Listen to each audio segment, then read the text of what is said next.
अस्सलाम वालेकुम नाज़रीन, मैं हूं Imran Malik media birds news से। नाज़रीन, आज आपके साथ काफ़ी दिनों के बाद मुलाकात हो रही है। आज हम आपको कुछ अपडेट्स देंगी और कुछ आपको डाटा बताएंगे लेटेस्ट अब की क्या चीज़ें हैं। पहले हम आपको पॉइंटर्स बताते हैं कि आज हमने आपको क्या बताना है। सबसे पहले हमें आपको बताना है कि हामिद मीर साहब जो हैं वो जब से इन्होंने जियो छोड़ा है तो उसके बाद जियो को क्या कुछ फ़र्क पड़ा है, क्या उनके छोड़ने से जियो की रेटिंग्स कम हुई हैं, और उनके बाद जो नई टीम आई है क्या उन्होंने रेटिंग्स को मेंटेन किया है या रेटिंग्स कम हो गई हैं। तो जियो को क्या उसका नुकसान तो नहीं हुआ।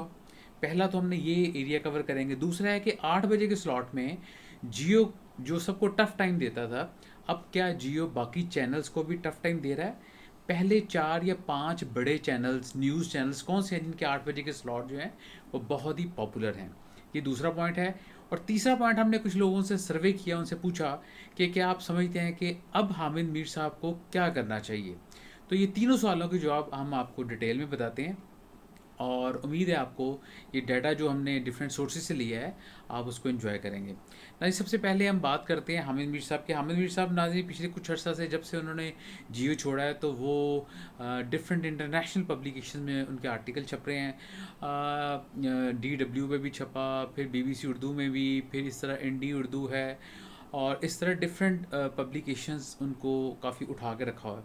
नहीं, मुझे एक बात समझ नहीं आती हम सब पाकिस्तानियों को कि जब हमारे कोई बड़े एंकर या कोई कहीं छोड़ते हैं तो ये जो इंटरनेशनल मीडिया उस वक्त उनको बहुत उन पे प्यार आता है, बहुत उनके आर्टिकल छापते हैं।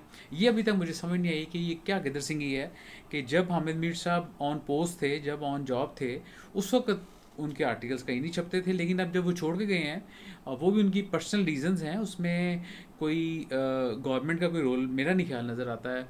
तो लेकिन अगर हामिद मीर साहब वापस आना चाहते तो उनको चाहिए था कि वो जो एक लो प्रोफाइल होता है उसको रखते और आहिस्ता आहिस्ता आप मीडिया में वापस आते। लेकिन उन्होंने मेरे से उनसे व्हाट्सएप पे बात भी तो उन्होंने कही वो उनको आए हैं इनविटेशन मुख्तलिफ वकला की तरफ से कि आप आके हमारे खिताब करें। उन्होंने कहा I am not a politician कि मुझे खिताब करना है, लिहाजा उन्होंने वो भी ऑप्शन ले ली और वकला से जाके खिताब किया और वहाँ पे अपना एजेंडा पेश किया और बिल्कुल वो उनकी स्पीच जो थी वो सियासतदान वाली स्पीच थी। फिर उनके जितने भी आर्टिकल्स छपे हैं डिफरेंट इंटरनेशनल पब्लिकेशंस में, तो उनको आर्टिकल्स वो चाहिए होते हैं जो कि पाकिस्तान की जो आप कह लें कि जो वीक पॉइंट है उसको हाईलाइट करना। अब जब वीक पॉइंट उनके हाथ आते हैं तो वो फिर उसको आगे लेके चल पड़ते हैं और फिर उसको डिफ़ाइन करते हैं। मसला आप DW वाला आर्टिकल पढ़ लें, उसके अलावा जितने भी आप इनके आर्टिकल अहमद मीर साहब के छपे हैं, उम्मीद है उन्होंने खुद ही लिखे होंगे, तो उसमें उन्होंने वो तमाम पॉइंट्स उठाए हैं जो कि आप जब मीडिया मेन पोस्ट पे नहीं है तब उठा सकते हैं। आप जब क्रिटिक होते हैं, क्रिटिक्स आप अच्छा करते हैं, आप अदारों को भी निशाना तनकीद का निशाना बनाते हैं और गवर्नमेंट को भी तनकीद का निशाना बनाते हैं। ना, इस सारे सिनेरियो में एक बात आपने याद रखनी, वो ये कि हामिद मीर साहब का पर्सनल केस था, इसकी मीडिया फ्रीडम या मीडिया की आज़ादी से कोई ताल्लुक़ नहीं है। मीडिया माशाल्लाह सारा बड़ा अच्छा काम कर रहा है। जितने भी हमारे एंकर्स हजरात हैं वो अपनी जगह पे ठीक काम करें। जावेद चौधरी को ले लें, काशिफ अब्बासी को ले लें, कामरान शाहिद को ले लें, कामरान खान को ले लें, शाहजेब खानज़ादा को ले लें, मोहम्मद मालिक साहब को ले लें, आसमा शराजी को ले लें, कोई आप नाम लें, वो आपको बिल्कुल नहीं कहेंगे उनको कहीं से फ़ोन आता है जी आप प्रोग्राम ऐसे करें या ऐसे ना करें।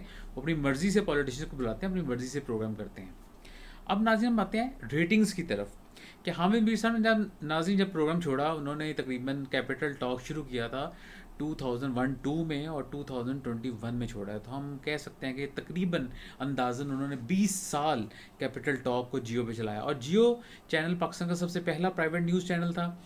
एक उसका भी अपना एक इमेज है, उसकी रेटिंग्स हैं, सबसे पुराना चैनल है और अक्सर लोग जो हैं वो न्यूज़ के लिए जियो को अभी भी प्रेफर करते हैं। तो जियो की ओवरऑल रेटिंग्स बहुत अच्छी आती हैं। तो हामिद मीर साहब के प्रोग्राम को करते हुए काफ़ी अर्सा हो गया, 19-20 साल हो गए हैं, तो वो ये प्रोग्राम बड़ी कामयाबी से कर रहे थे। और उनकी जो रेटिंग्स लास्ट उन्होंने जब प्रोग्राम किए तो वो जो हम मंथली रेटिंग्स निकालते हैं वो रेटिंग उनकी नाजिल रही है 0.48। अच्छा, अब रेटिंग्स के लिए हमने जो सेट किया था पैटर्न, उसमें ये था कि ये लाहौर, कराची, इस्लामाबाद, हमने 3 सिटीज़ लिए और एज ग्रुप हमने ली 330 to 65 और इसकी बेस पे और टाइम स्लॉट जो था वो 8 से 9 था। तो उसमें हामिद मीर साहब के दौर में रेटिंग जो आती थी वो 0.42 से 0.48 तक आती थी। जो कि 8 बजे के स्लॉट में सबसे ज़्यादा रेटिंग थी।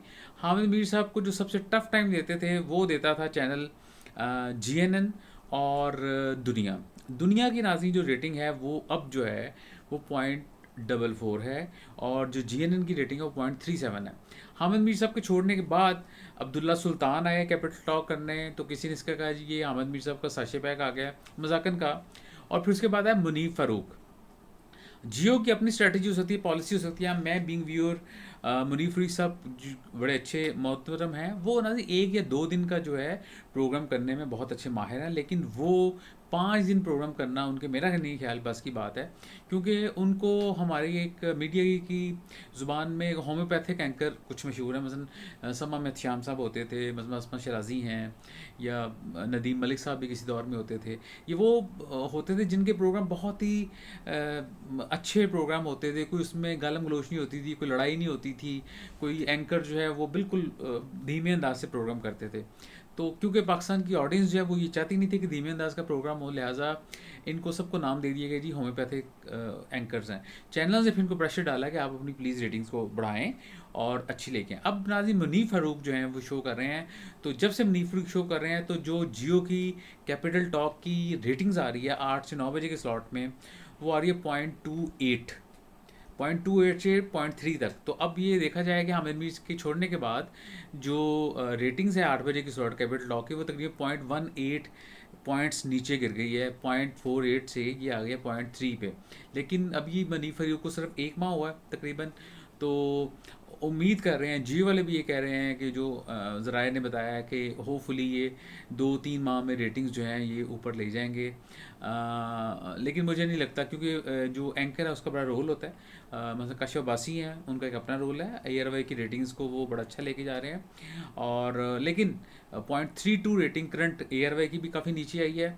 8 बजे के स्लॉट में काशिफ अब्बासी की रेटिंग जो 0.32 है। जो अच्छी रेटिंग्स दे रहे हैं चैनल वो दुनिया है 0.44 यानी, और GNN 0.37। GNN ने यानी ARY को काट के आगे आया है, और GNN पे 8 बजे का शो डॉक्टर शाहिद मसूद करते हैं, और दुनिया पे कामरान शाहिद होते हैं 8 बजे के स्लॉट में, और ARY पे काशिफ बासी। अब जाते जाते हम आपको दूसरे चैनल्स का भी बताते हैं। जो समा है वो उसकी रेटिंग्स आती है 8 बजे के स्लॉट में नदीम मलिक के प्रोग्राम में 0.19, 92 पे मोहित पीरज़ादा करते हैं और सादी अफजाल करती हैं, उनकी रेटिंग आती है 0.17। आज पे असमा शराजी प्रोग्राम करती थी, साथ सना बुच्चा भी करती थी, लेकिन आज की रेटिंग्स वो नहीं बढ़ा सकें, वो 0.14। आज जो है वो शुरू से ही काफ़ी अरसे से C कैटेगरी में है, तो वो उसकी रेटिंग्स वहीं पे खड़ी हैं। हम न्यूज़ में मालिक साहब शो करते हैं वीकेंड पे, उसके अलावा जो नॉर्मल डेज़ में दूसरे एंकर करते हैं, तो उनकी रेटिंग्स भी कोई बहुत ज़्यादा अच्छी नहीं है, 0.12 है। बोल की रेटिंग 0.08 है 8 बजे के स्लॉट में। ये सारे मैं आपको बता रहा हूँ 8 to 9 के स्लॉट में, जो कैपिटल टॉक के साथ जो दूसरे डिफरेंट चैनल्स पे प्रोग्राम आते हैं। उसके बाद अब तक है जो फ्रिया दरीस करती हैं, उसकी भी रेटिंग बहुत अच्छी नहीं है, 0.07 है। डॉन की रेटिंग अच्छी है, डॉन का एक अपना शुरू से इमेज है मार्केट में, उनकी आती है तकरीबन 0.18। और ये नाजी रेटिंग थी।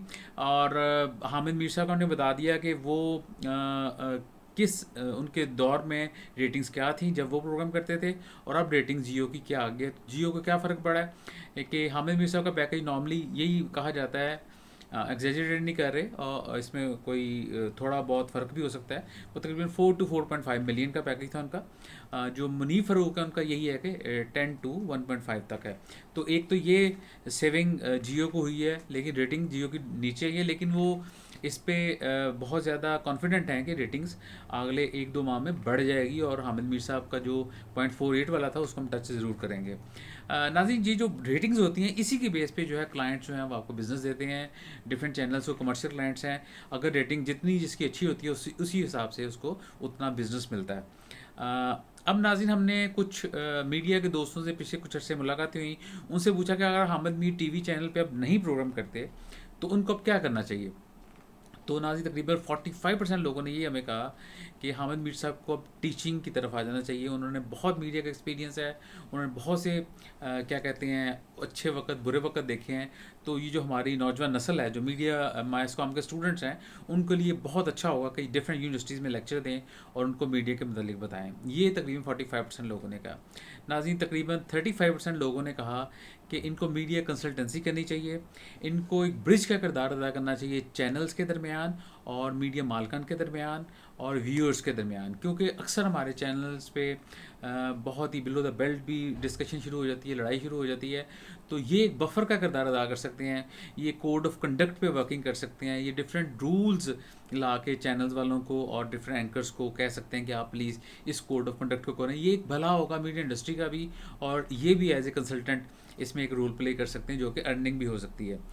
बाकी जो तकरीबन 20% लोगों ने कहा कि हामिद मीर साहब को एज ए गेस्ट अपीयरेंस जाना चाहिए और इनको अपना एक छोटा सा इंस्टीट्यूट खोल लें मैस कॉम का, जहाँ पे ये एंकरिंग और जहाँ पे डिफरेंट मीडिया के सब्जेक्ट्स जो हैं वो पढ़ाएं। तो ये नाज़रीन आज का शो था जिसमें हमने आपको बताया कि हामिद मीर साहब के छोड़ने से पहले जियो की रेटिंग्स क्या आती है और हामिद मीर साहब के छोड़ने के बाद जियो की रेटिंग क्या है।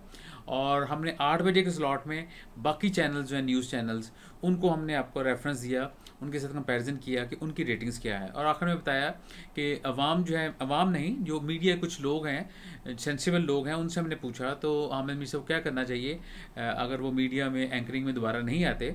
वैसे आपस की बात है 70-80% लोगों ने कहा उनको एंकरिंग में दोबारा नहीं आना चाहिए। तो ये नाज़रीन आज का शो था, उम्मीद है आपको पसंद आया होगा। अपनी राय से ज़रूर रहा कीजिएगा और अपना बहुत ख्याल रखिएगा। अल्लाह हाफ़िज़।